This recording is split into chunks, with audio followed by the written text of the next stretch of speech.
everyone, it's Joey. Welcome to my channel. Today I am going to be prepping some of my journal pages. So if that sounds like something you'd be interested in watching, then grab a cup of coffee and get comfortable and let's do some journaling.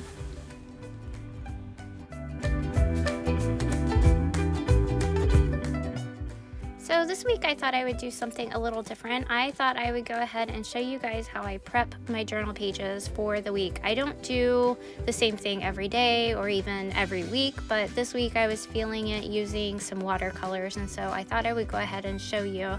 I'm taking out watercolors that I have from Amazon. I bought these like a while ago, and a water brush pen, and I'm just gonna go ahead and start laying down some watercolor, and I'm not careful about it in any way, shape, or form. I'm not an artist. This is just what I thought I would like in my journal, and so I'm just kind of slapping some color down on the page.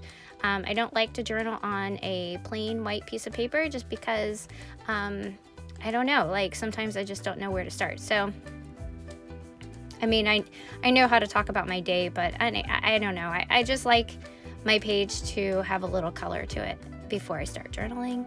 And so anyways, I'm laying down some of this color. I go from one side and then I go over, you'll see in a second, to the other side of the page and lay down some color as well. And I kind of outline the circles and go around them a few times to just kind of bring out the circles that I had watercolored earlier before this video. And I'm kind of just, again, I'm not real careful about it. I will come back around the circles with my watercolors of that darker like bluish purple and kind of outline each of the circles so that it seems more like a shadow rather than just filling in color. So once I get done going around each of these circles, I will do another little thing that I like to do with watercolors, and I kind of like, I don't know, I call it like a smooshing or a splotching method, where I just kind of literally splotch watercolor down on the page, and just to kind of bring out the darker color a little more. And by this time my page is getting pretty wet, which is fine. I take a heat gun to this in a second and it will dry. But I go ahead and try to, get as much as I can done before I want to start on the heat gun.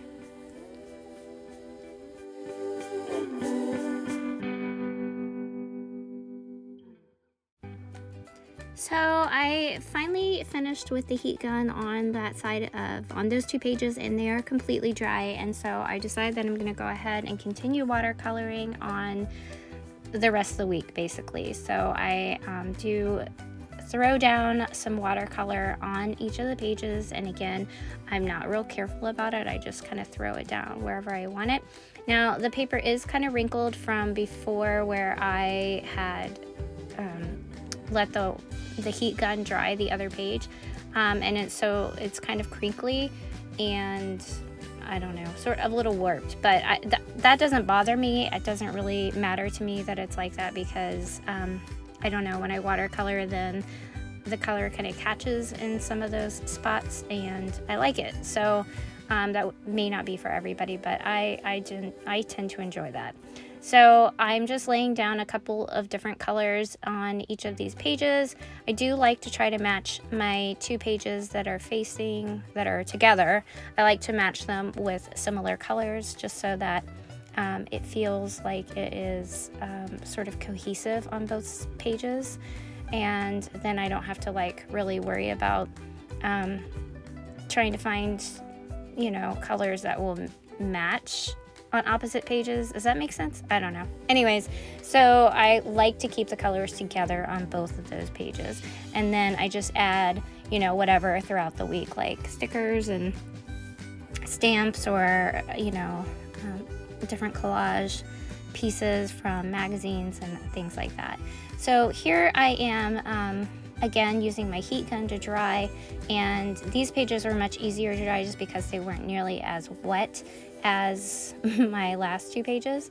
And I'm just taking my hand and kind of just I guess, moving the water around a little bit and kind of sopping it up a little bit just so that I could get some of the like real wet spots to go away faster. And again, I'm not real careful with it. I'm just kind of like drying it quickly on both sides. And I really like the way this one turned out. I love those colors. Okay, then the next page, I try a different kind of technique where I am going to, I think this is where I do like an ombre effect. No, this is not that page. It's coming up though. I just, again, I use just a little bit of color, even less on this page than I did on the last, but I do use another technique where I kind of do like a smush. So I close the page and then I open it back up because they were wet, and then here you can see it's like the pages kind of smushed together and created more texture inside the paint from smushing it together like that. So I do enjoy doing that with my pages for watercolors, and plus that actually makes it dry faster in my opinion because you don't have nearly as much water. So again, I'm smushing just to keep the water moving and stuff like that around on the page. So I really like that technique a lot. I think it comes in handy if you're trying to lay down watercolor pretty quickly and not take forever for it to dry, especially if you don't have like a heat gun to dry it faster. So this is the page where I'm actually using like an ombre effect. So I start off with a red and then I go into like an orangey yellow, and then a yellow, like a gold yellow, and then like a really bright yellow. And so I do this on one side of the page, and it's really wet, and I did that on purpose so I could smoosh it again. And then I opened it up and I have this sort of ombre effect on both sides of the page. And I really like to do that as well because I feel like doing an ombre effect is pretty easy with watercolors, and again, it takes a lot less work if you do a lot on one page, and then you could just smoosh it down. And here you see I'm again just trying to dab up some of the excess water, and again, sometimes that moves the color around a little bit with my hand, but that doesn't bother me. I like it. And I think I have one more set of pages to do after this. I'm not quite sure. No, I might be done with that. Okay, so now I'm going back and I'm going to be adding numbers to my pages. And so I do my numbers of my days of the week, numbering with the stencil, and I just got a different stencil in as well. I don't always stencil. Sometimes I cut out numbers, sometimes I stamp numbers. It just depends. But I go ahead and number the days ahead of time, just so that it's set and I don't have to go digging for my stencil later on throughout the week. It just motivates me as well to just keep journaling each day so that it's already set up, it's already ready to go, and I don't have to think, oh, I don't want to go down and get all my supplies, because I generally like to journal and doodle in my journal at night when the kids are already like in bed and I'm just kind of relaxing and unwinding for the day. So if I already have the day kind of set up on my page, then I'm more likely to actually do it and be committed to that. So here you just see I'm kind of outlining it. I am using a Tombow permanent marker, and I do this for a reason because I do like to outline it, but then I will come back in just a little bit and I will color in each of my numbers so that I can get just a little more added to the numbers. Sometimes I don't do that, but I do that a lot of times. Now I thought that this marker would not move around if I were to put other media on top of it, but it turns out when I go back to color in these numbers, that the ink does move a little bit. It's not terrible, but it's not the greatest. So I will have to try to find a different kind of marker to do this with next time. So I'm almost done outlining each of the numbers for my dates. And then once I'm finished with that, I will come back in and show you how I color in one of the days. I think I'm just gonna do that Sunday. So I'm gonna flip back and I'm going to color it in with like a dark blue that matches the page. And once I'm finished coloring in this number, I come back in with my Tombow brush marker, my black Tombow brush marker, and I kind of give it, oh, I'm gonna do the other page too. So I do both pages for you.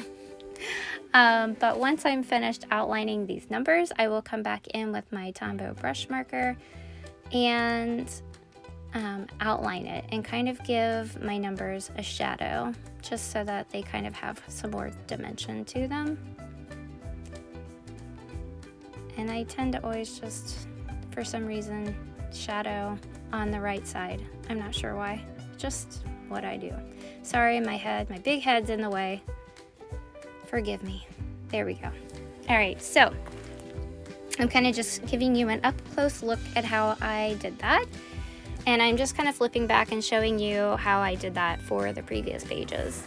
So I'm not going to take you through each of those. I went ahead and decided to fast forward that part, and here I'm showing you how I've also lettered in, quotation marks, the days of the week.